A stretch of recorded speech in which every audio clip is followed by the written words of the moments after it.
Here with me exclusively is DHS Secretary Kristi Noem and ICE Deputy Director Madison Sheahan. Both, thank you very much for both being here. I know you're very busy. Madam Secretary, let's start with you. This must be frustrating to you to no end that the streets of the United States are safer, yet you have those scenes in New Orleans of protesters, I'm sure they're all paid, making the lives of ICE agents more difficult by the day.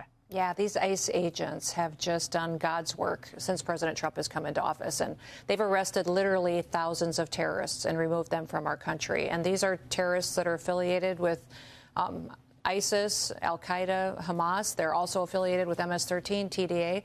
In New Orleans there, when you're looking at those protesters, many of those protesters we've seen in other places and locations in our country. It's coordinated, it's well funded by the left, and it's something that they're doing to try to break this country. I'm just proud of President Trump that he has the tenacity to make sure that he's fighting for America's families. And Madison, we knew that this is how this was going to go. They would make scapegoats out of ICE and, of course, attack Trump and Secretary Noem.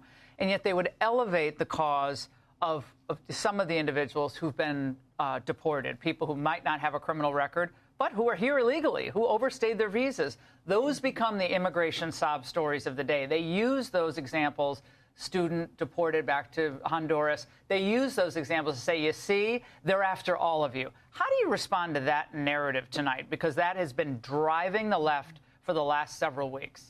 Well, look, the men and women of ICE go out and enforce the law. We don't pick winners and losers. We enforce the law that's on the books. Secretary Noem has allowed us to go out and do our jobs every single day. And if you've come into this country illegally, you have broken the law. And the men and women of ICE are going to remove you. And that's exactly what we're doing. And most of the people that we remove are criminals. They're murderers, they're gang members, they're rapists, and we're making the streets safer because of that. Well, the people voted for mass deportation. People voted absolutely. for people to be removed from the United States, but they're trying to change that dynamic now, and it's all for the media and the Democrats' benefit. Now, Democrats are doing everything they can to paint ICE as the villains. Watch this. Since taking office, Trump has declared war on our communities. Masked ICE and CBP thugs, and I call them thugs because they don't identify themselves. They've detained parents on their way to work. They've kidnapped U.S. citizens. They've tear-gassed people. Madam Secretary, I believe those comments are actually beyond irresponsible. They're borderline illegal because those are effectively endangering the lives of the ICE agents on the streets, are they not? I mean, they have targets on their back because of those comments. Absolutely. They're blatant lies. And then to have elected officials doing that and to portraying ICE officers that way is really unprecedented in this country. It's history-making and the disrespect, but also the violence that it's perpetuated against these law enforcement officers. I want everybody to remember, these ICE officers live in these communities they work. So they're out there facing 8,000% increase in violence against themselves. Many of them are Hispanic and African American. Yes, and we've got law enforcement officers that are out there endangering their lives to help protect their communities and their country. And then you've got elected officials that are encouraging it. In fact, some of them are even doing it themselves, Laura. If you remember, some of these congressmen have been out there laying their hands on our law enforcement officers and I think there has to be accountability here. If there's not accountability, this will continue to happen, and lives will be lost. We've already had incidents where agents were shot at. But, Madison, you said that your office said that Rahmanullah, that Afghan refugee that was charged with a National Guard shooting, was radicalized here in the United States. What can you tell us about that? Absolutely. So what we found through the Biden administration's policies of allowing allies welcome to come into this country, over 190,000. I thought it was 120,000. Now it's 190,000? Is this chain migration with all the extended family also coming in? They let everybody into this country, and none of them were vetted. And now Secretary Noem and ICE are trying to clean this up. And President Trump has allowed us to do that, to be able to go in and fix these problems. And this is just another example of somebody who hates America, that comes to this country as a terrorist. And we shouldn't be letting people into this country that hate this country. Americans pride themselves on their values and hard work and all of the things that we stand for as Americans every single day.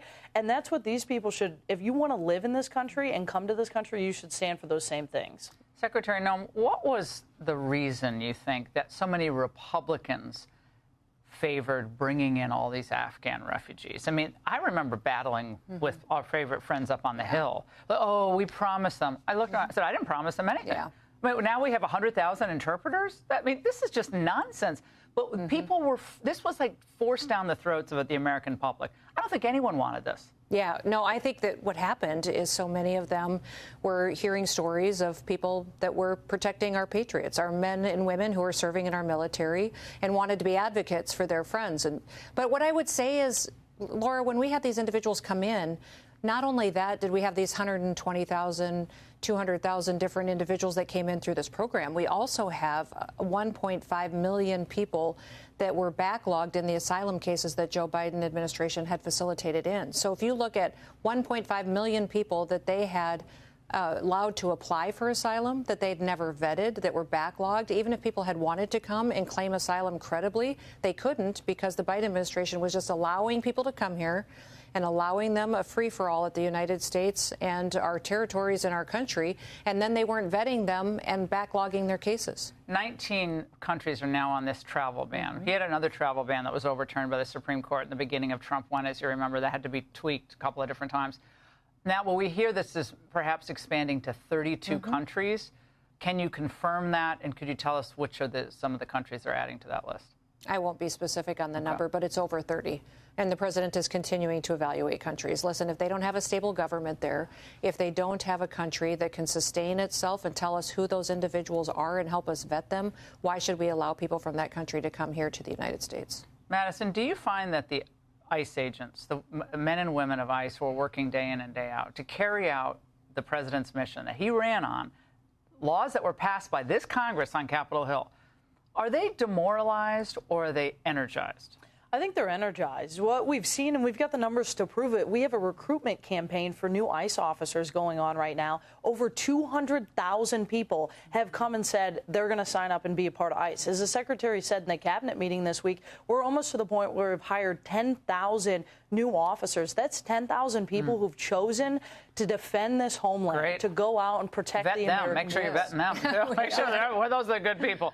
You said something about the this issue at the cabinet meeting with a lot of the visas, I believe, of the Afghan refugees that are in the United States are illegitimate. I believe it's not specific to a specific country. We're evaluating all of them, but in Minnesota, we have a large Somali population. Oh, sorry, excuse me, Somali. I didn't mean that. No, the Somalian population, we're seeing almost 50% fraud in their visa applications, which means they came into this country on false pretenses, false applications. They maybe married somebody that was their brother that they wanted to get into this country. And we're going back and looking at all those. We're looking at every single visa, every single asylum claim and case, even if they were granted it. If it was given out during the Biden administration, we're going to look at it. And if it is fraud, Laura, we're going to remove those people from our country. Everyone wants to know about Catahoula Crunch. I spent a lot of time in New Orleans. I have a lot of friends there.